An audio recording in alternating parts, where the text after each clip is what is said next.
Assalamualaikum warahmatullahi wabarakatuh.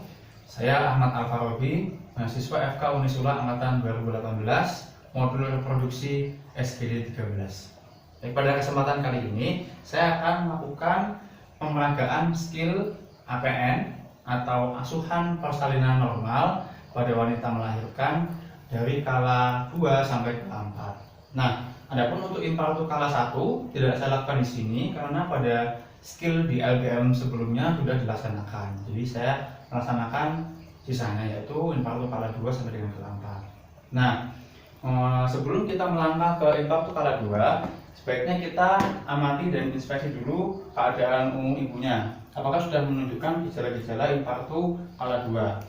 Tanda-tanda atau gejala tersebut antara lain adalah sang ibu merasakan dorongan yang sangat kuat dan mungkin ingin mengejan. Tuh, kemudian ibu juga merasakan peningkatan tekanan di vagina dan rektumnya. Setelah itu juga kalau kita lihat ada penonjolan di perineumnya serta sphincter ani dan vulva yang sudah membuka. Itu kalau kita lihat tanda-tanda itu pada ibu, maka itu bisa kita simpulkan sudah masuk ke impartu kala 2. Nah, kalau sudah kita lihat tanda-tanda tersebut, maka kita bisa persiapkan segalanya, baik itu peralatan, kemudian bahan-bahan maupun obat-obatan yang nanti sekiranya diperlukan untuk apabila terjadi komplikasi atau perdarahan pada ibu seperti itu. Nah, setelah kita siapkan semuanya, maka saya menggunakan APD. APD-nya berupa baju tertutup, kemudian celemek plastik, sepatu boot, maupun alat-alat APD lain yang sekiranya dibutuhkan sesuai dengan kondisi. Nah, setelah itu saya cuci tangan. Nah, cuci tangannya menggunakan cuci tangan metode WHO, namun tidak saya praktekkan secara detail di sini karena sudah dipraktekkan di semester 1 di skillnya. Lalu setelah cuci tangan, saya menggunakan handscoon, DTT atau handscoon steril pada satu sisi tangan saja, yaitu tangan kanan.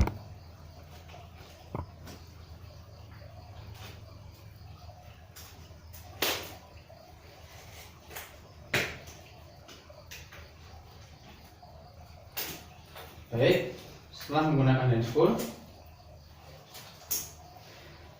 kita lakukan aspirasi oksitosin ampul sebanyak 10 unit. Kita patahkan ampulnya, lalu kita injeksikan. Nah, mohon maaf, kita aspirasi.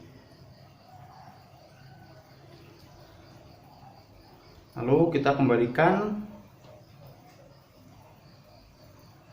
spet ke partu setnya sembari ampul yang sudah habis kita buang.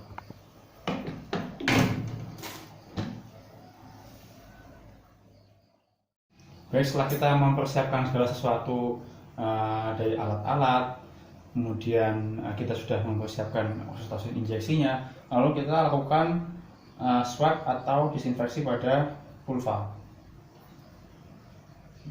menggunakan kasa yang sudah diberi air DTT. Kalau dirasa kurang, kita bisa swab juga pada bagian sebelahnya. Sudah. Lalu kita lakukan pemeriksaan untuk menilai sudah sampai mana pembukaan pasien. Pembukaan yang lengkap yaitu adalah pembukaan 10. Nah, di sini saya menggunakan manekin vagina. Nah, kita lakukan VT. Bismillahirrahmanirrahim. Permisi ya Ibu. Kita masukkan 2 jari kita seperti ini. Nah, saya dapatkan ketika kedua jari saya bisa masuk ke dalam vagina, jari saya bisa saya kembangkan seperti ini. Yang itu artinya pembukaan sudah komplit atau lengkap atau sudah pembukaan 10. Nah, setelah itu kita celupkan handscoon ke larutan klorid 0,5. Setelah itu kita lakukan pemeriksaan DJJ.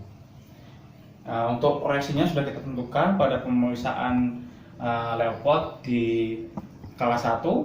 Nah, sesuai dengan posisinya kita periksa di JJ pada punktum maksimumnya. Nah, kita nilai frekuensinya normalnya yaitu 120 kali per menit. Apabila kita dapati sudah janin normal, kemudian pembukaan sudah lengkap, nah maka kita bisa beritahu ibu dan membantu ibu untuk menemukan posisi yang nyaman. Ibu, kemudian setelah itu kita letakkan handuk yang bersih sebanyak 2, yang satu di atas abdomen, yang satu lagi sepertiga di bawah dari bokong ibu. Mohon maaf ini untuk posisi handuk yang di atas abdomen tidak presisi karena di sini ada manekin bayi di atas abdomennya. Setelah itu saya memakai sarung tangan DTT atau steril pada kedua tangan.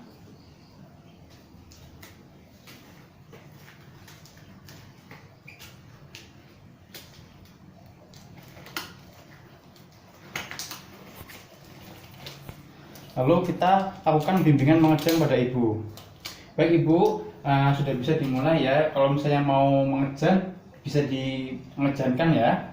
Baik ibu, setelah itu apabila sudah tampak kepala bayi sekitar 5-6 cm pada vulva, maka kita bisa mulai lakukan tahanan. Nah, tahanannya ada pada 2 tempat. Tangan kanan kita tahan pada perineum menggunakan handuk ini.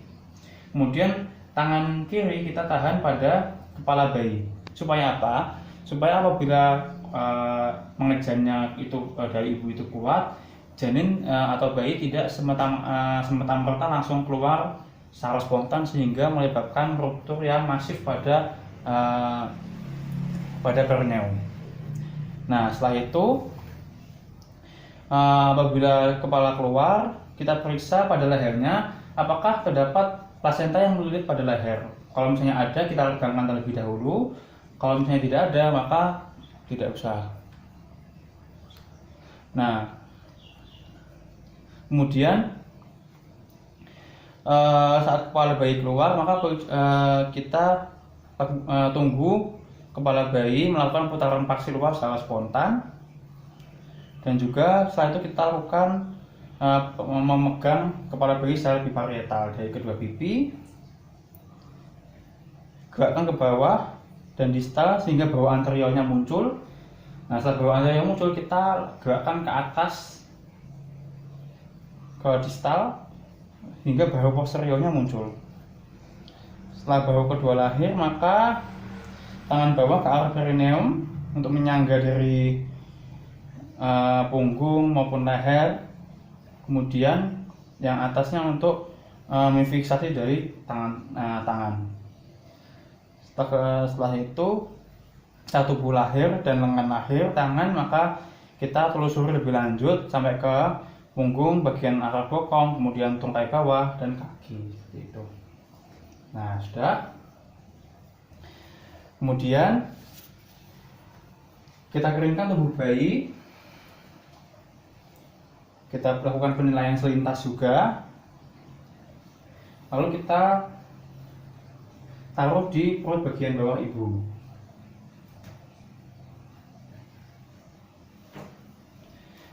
Nah, setelah itu kita berikan injeksi oksitosin intramuskuler.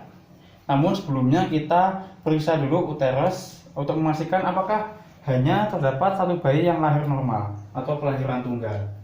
Kalau misalnya terdapat kelahiran ganda atau lebih, maka bisa kita pimpin untuk mengejan kembali. Apabila sudah selesai hanya tunggal, maka kita berikan oksitosin injeksi intramuskulernya. Kita informasi terlebih dahulu pada ibu. Ibu, mohon maaf, ini saya izin untuk suntik ya, supaya nanti rahimnya itu bisa kontraksi dan juga nggak perdarahannya banyak, gitu ya. Bismillahirrahmanirrahim. Kita injeksikan pada bagian ipsilateral dari paha seperti ke atas.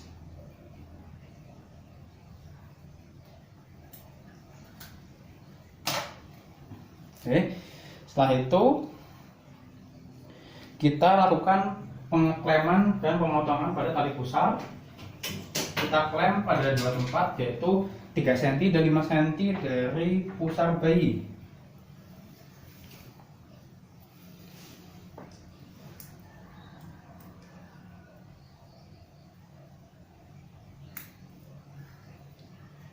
cm dan 5 cm.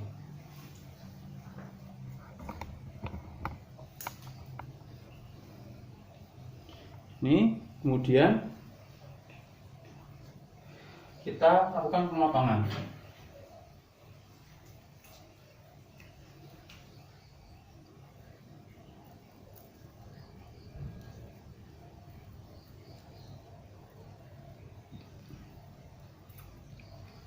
Nah, setelah terpotong,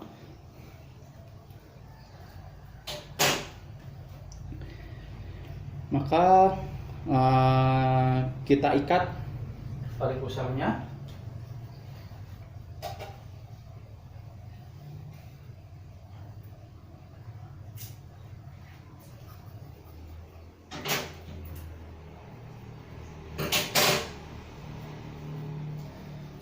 Kita ikat tali pusar yang sudah kita klem tadi.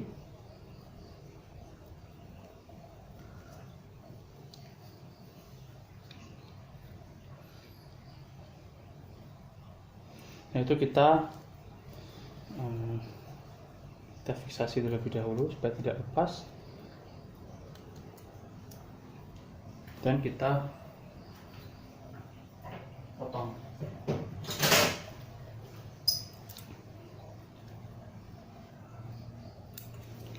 Selesai. Lalu kita bisa letakkan bayi tengkurap di dada ibu supaya bisa disusui. Silakan ibu. Ini. Baik, masuki kala 3. Tadi ketika kita sudah memotong dari tali pusar bayi, kemudian kita jahit. Baik, kita serahkan kepada ibu untuk disusui. Lalu kita sekarang concern ke klem tali pusat yang masih tersisa. Kita pindahkan klemnya ke jarak 5-10 cm tali pusat dari vulva. Nah, kemudian kita taruh tangan kita sebelah pada daerah fundus uteri atau suprasimfisis. Nah, sambil kita masas. Nah, ketika nanti uterus berkontraksi, maka kita bisa tegangkan tali pusat dengan tangan ke bawah. Ambil tangan yang lain mendorong uterus ke arah belakang atas atau dorsokranial. Kemudian kita pindahkan ke jarak 5-10 cm lagi. Untuk kita tarik lagi. Nah, ketika muncul di introitus vagina itu plasenta, maka kita terima dengan kedua tangan seperti ini. Dan juga apabila terdapat kantung amnion atau ketuban, bisa kita ambil juga. Lalu kita taruh pada wadah yang sudah disediakan. Setelah itu, setelah plasenta dan setelah kantung amnionnya itu keluar, maka kita lakukan masase lagi pada fundus uteri atau suprasimfisis untuk memastikan semua yang ada di uterus keluar, tidak ada yang tersisa. Nah, setelah itu kita periksa kedua sisi plasenta, baik yang maternal maupun fetal. Pastikan plasentanya sudah dilakukan secara lengkap, baik kotiledonnya maupun selaput ketubannya. Nah, setelah itu nanti kalau misalnya ada, nanti kita masukkan ke wadah yang sudah tersedia. Lalu juga kita evaluasi kemungkinan ada tidaknya laserasi pada vagina atau perineum. Kalau misalnya ada laserasi atau robekan, maka kita bisa jahit perineumnya seperti itu. Nah, kemudian untuk yang kala 4, kita bersihkan dan rapikan peralatan, kemudian kasur persalinannya. Kita ambil klem ini yang masih tersisa, kemudian handuknya. Lalu kita bebaskan juga dari larutan dekontaminasi, kemudian kita tempatkan sarung tangan pada tempatnya. Setelah saya lepas sarung tangan,